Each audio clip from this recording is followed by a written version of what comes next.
Roll on 2.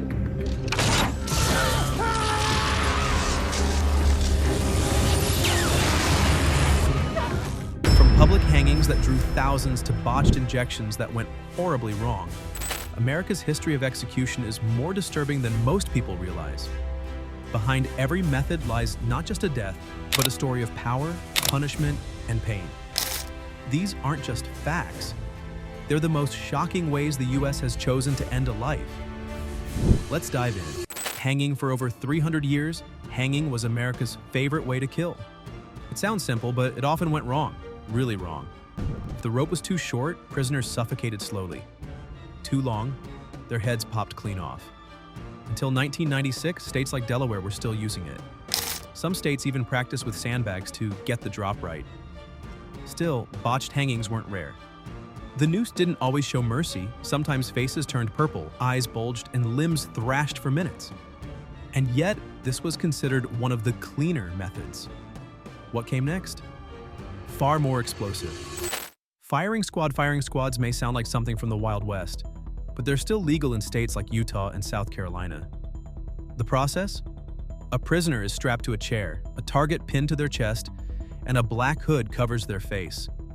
Then, 5 rifles fire from 20 feet away. Only one gun has blanks, so no one knows who delivered the kill shot. It's fast, unless the shooters miss. Then the prisoner bleeds out slowly, painfully. In 2025, South Carolina used this method after issues with lethal injections. And believe it or not, some inmates prefer it, compared to the silent horror of what comes next. Electrocution, nicknamed Old Sparky, the electric chair was introduced in 1890 as a humane upgrade from hanging. Instead, it turned death into a gruesome science experiment. Inmates were strapped in, soaked with saline, and shocked with up to 2,000 volts. Sometimes their skin caught fire, their eyeballs burst, and the room filled with the stench of burning flesh. Justice Brennan once said it sounded like bacon frying. Executioners often had to zap the body multiple times before the heart finally gave out. And that smell? It haunted prison staff long after the lights dimmed, but the gas chamber was just as chilling. Gas chamber. In the 20th century, gas chambers promised a cleaner death, but they delivered agony. The inmates sat in an airtight room strapped to a chair with cyanide dropped into sulfuric acid beneath them. The resulting gas caused choking, panic, and sometimes minutes of twitching before death. Inmates tried to hold their breath, but it was useless. Some witnesses saw prisoners convulse and drool as their skin turned purple. One man, Carol Chessman, nodded for several minutes to show the pain was real. The horror wasn't just in how they died, but in how long it took. Then came a method that promised peace, but rarely delivered. Lethal injection. It was sold as painless, just a few chemicals, a slow fade into sleep. But lethal injection often fails. Veins collapse. Drugs go in the wrong spot. Inmates wake up mid-procedure. One by one, the drugs paralyze the muscles, stop the breath, then the heart. But if the first sedative doesn't work, the prisoner is wide awake, unable to move but fully aware as death sets in. Sounds humane? In many cases, it's pure horror beneath the calm surface. And when the drugs ran out, some states turned to even stranger experiments. Nitrogen hypoxia. A newer addition, nitrogen hypoxia was first used in 2024. It was supposed to be painless, just pure nitrogen replacing oxygen until the inmate passes out. Alabama tried it on Kenneth Smith. The result? He convulsed, gasped, and writhed for 4 minutes. The gas kept flowing for 15 minutes. Witnesses were horrified. Officials had promised he'd lose consciousness in seconds. That didn't happen. What was meant to be a medical solution quickly turned into another public scandal. And if that wasn't scary enough, early America had punishments with fire, smoke, and something much worse. Burning at the stake. Yes, it happened in early America during colonial witch trials, especially in places like New England. Women were sentenced to burn. Tied to wooden posts, their bodies were swallowed by fire. Some were strangled with ropes just as the flames rose. But the process often failed. The result? A slow, agonizing death in front of cheering crowds. Burning wasn't just about death. It was a warning, a message, and a spectacle designed to scare communities into silence. And if the flames didn't get you, sometimes the weight did. Pressing to death. Giles Corey refused to plead guilty during the Salem witch trials. His punishment? Pressing. He was laid on the ground with a board across his chest, and heavy stones were added slowly, one after another. He never broke. For 2 days, he groaned under the weight, finally dying with one last defiant phrase: more weight. It wasn't just about pain. Pressing was meant to humiliate, to force a confession. But Corey's silence made him a brutal symbol of resistance. Still, not all deaths were silent. Some came with choking, splashing, and gasps for air. Boiling alive. Believe it or not, boiling was legally allowed in colonial America. Inspired by British law, it was on the books for poisoners and was actually used in the 1600s. Victims were tossed into massive pots filled with oil, water, or molten lead. Sometimes they were placed in cold liquid that was slowly heated, cooking them alive. Reports suggest some boiled for hours before dying. Though rare, it's a brutal reminder that early American justice didn't shy away from theatrical suffering, from boiling heat to icy death, when justice meant tossing people into water just to see if they'd float. Drowning. In colonial times, especially during the infamous witch trials, accused women faced the dunking test.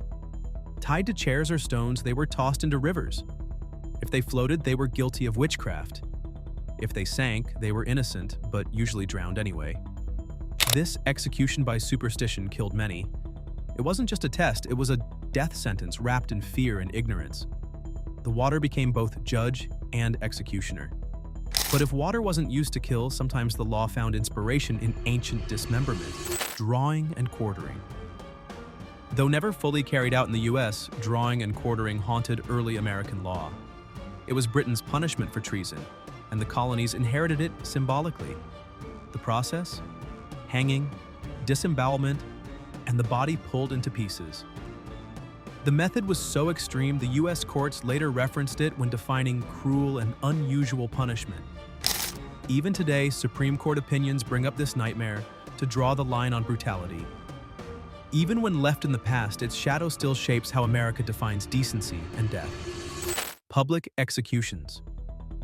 Back in the 1800s, executions were public entertainment.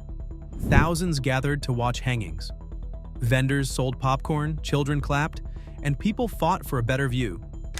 In one 1835 case in Maine, a crowd became so unruly, police had to intervene. Some even tried to take souvenirs, like pieces of rope. Eventually, private executions replaced them, but not before cities turned death into a twisted carnival. But public didn't always mean fair, especially when race, slavery, and justice collided.